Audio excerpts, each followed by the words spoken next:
नमस्कार दोस्तों, नमो भारत न्यूज़ में आप सभी का एक बार फिर से स्वागत है। दोस्तों, पिछले कुछ दिनों से जो लगातार महाराष्ट्र के अंदर सरगर्मी चालू है, उसके बारे में अब केवल देश नहीं पूरी दुनिया जानती है। कैसे महाराष्ट्र की तिपैया सरकार ने हर चीज़ को मजाक बनाकर रख दिया, ये सब ने देखा। अकेली कंगना रनौत ने पूरी महाराष्ट्र की सरकार की नींव हिलाकर रख दी, ये भी सब ने देखा कि एक अकेले इंसान अगर सोच ले तो वो पूरी सरकार को हिलाकर रख सकता है। ये आपने अच्छे से देखा, लेकिन अब जो इसके बाद हुआ है वो आपको जानना ज़रूरी है। दरअसल कंगना रनौत ने न केवल शिवसेना की नींव हिला दी है, बल्कि उसने अब कांग्रेस की भी जड़ें खोद डाली हैं। कैसे, ये आपको बताता हूँ। दरअसल कंगना रनौत ने सोनिया गांधी तक को नहीं छोड़ा है।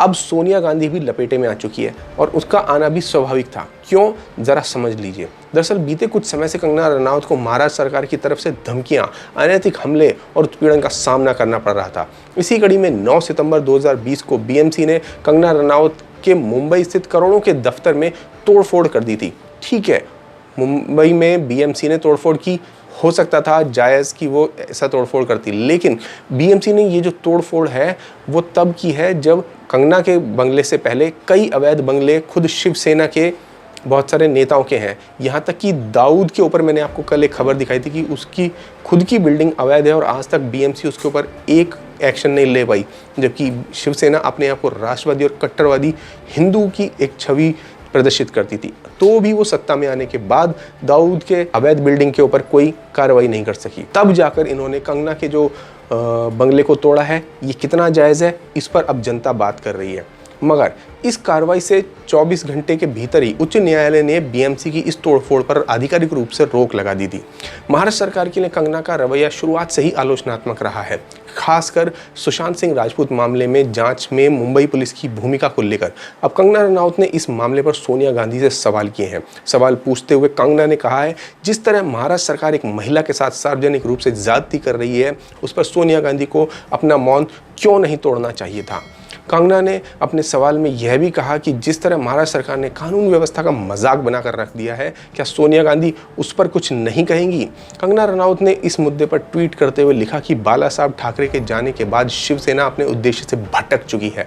इसके बाद कंगना ने सोनिया गांधी से सवाल करते हुए कहा कि महाराष्ट्र की सरकार में कांग्रेस भी एक सहयोगी दल है। ऐसे में जब राज्य सरकार एक महिला के साथ इतना घटिया बर्ताव कर रही है, तो क्या आपको यानी सोनिया गांधी इस बात का बुरा नहीं लगता?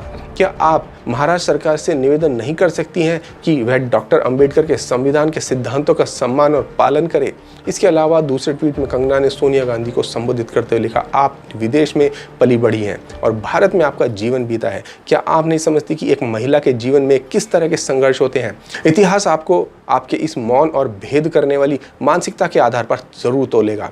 जब एक पूरी सरकार ने कानून व्यवस्था का मजाक बनाकर एक महिला के साथ ज्यादती और उत्पीड़न किया था, मैं इस बात की उम्मीद करती हूं कि आप इस मुद्दे पर अपना चुप्पी तोड़ेंगी, क्योंकि कांग्रेस भी महाराष्ट्र का सरकार का एक हिस्सा है। बीते दिन कंगना रनौत की मां ने गृह मंत्री अमित शाह का आभार भी जताया था। ये एक बहुत खास ध्यान देने वाली बात है दोस्तों, कि आपको बता दूं कि कंगना रनौत की मां ने गृह मंत्री अमित शाह का आभार जताया था और उनका कहना था कि वह गृह मंत्री की आभारी हैं, जो उन्होंने होने वाले खतरों को मद्देनजर रखते हुए कंगना को वाई श्रेणी की सुरक्षा मुहैया कराई। इसके अलावा उन्होंने यह भी कहा कि उनका परिवार पीढ़ियों से कांग्रेस का हिस्सा था, लेकिन फिर भी भारतीय जनता पार्टी ने उनकी बेटी को सुरक्षा दिलाई। इसके लिए वह भाजपा की आभारी है।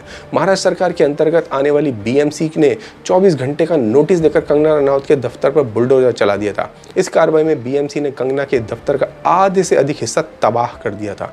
इसके बाद महाराष्ट्र सरकार को बड़े पैमाने पर आलोचना का सामना करना पड़ा था। इतना ही नहीं, शिवसेना प्रवक्ता संजय राउत ने कंगना के लिए अनैतिक शब्दों का इस्तेमाल तक किया था।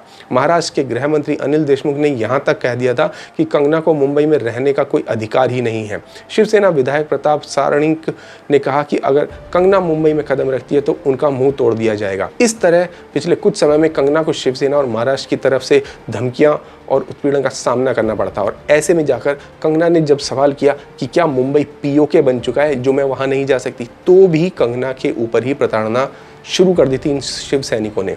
कहने को ये शिव सैनिक है, मुझे किसी भी एंगल से लोग शिव सैनिक तो नहीं लगते।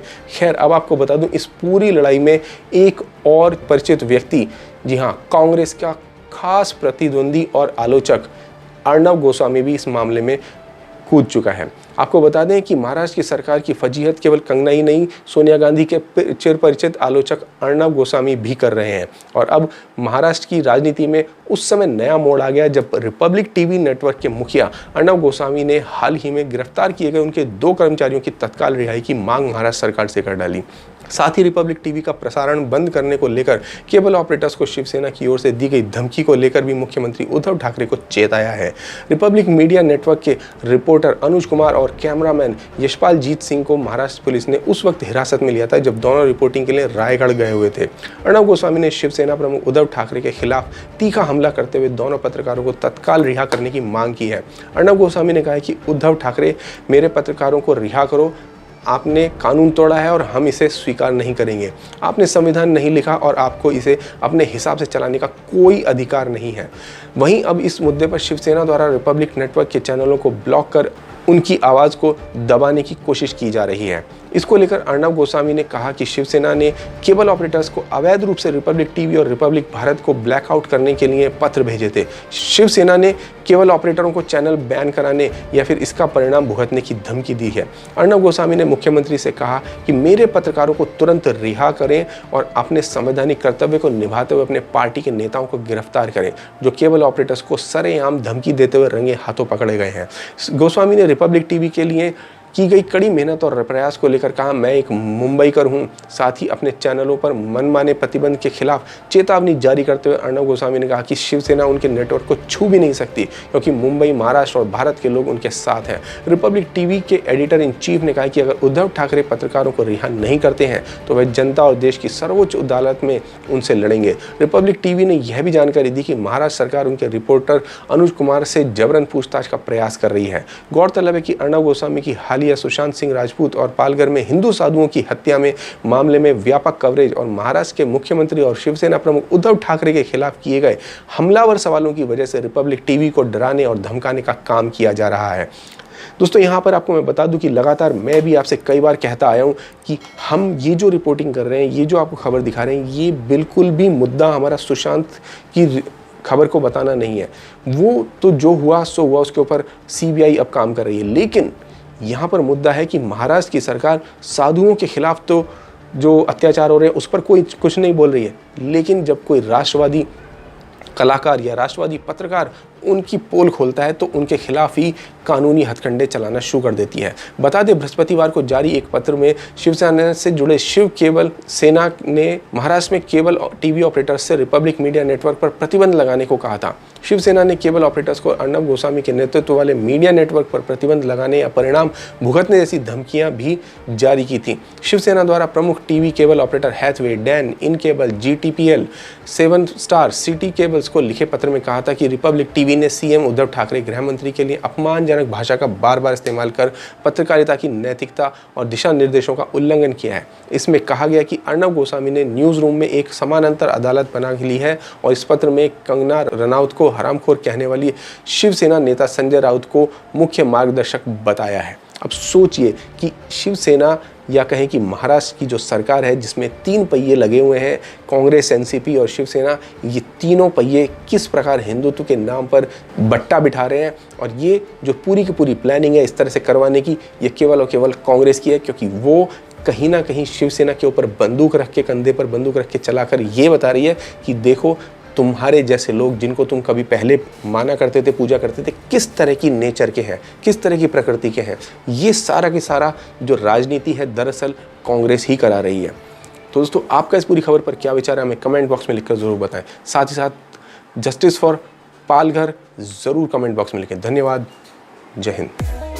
वीडियो को लाइक, सब्सक्राइब और शेयर करना ना भूलें। अपने विचारों को कमेंट बॉक्स में लिखकर हम तक जरूर पहुंचाइए।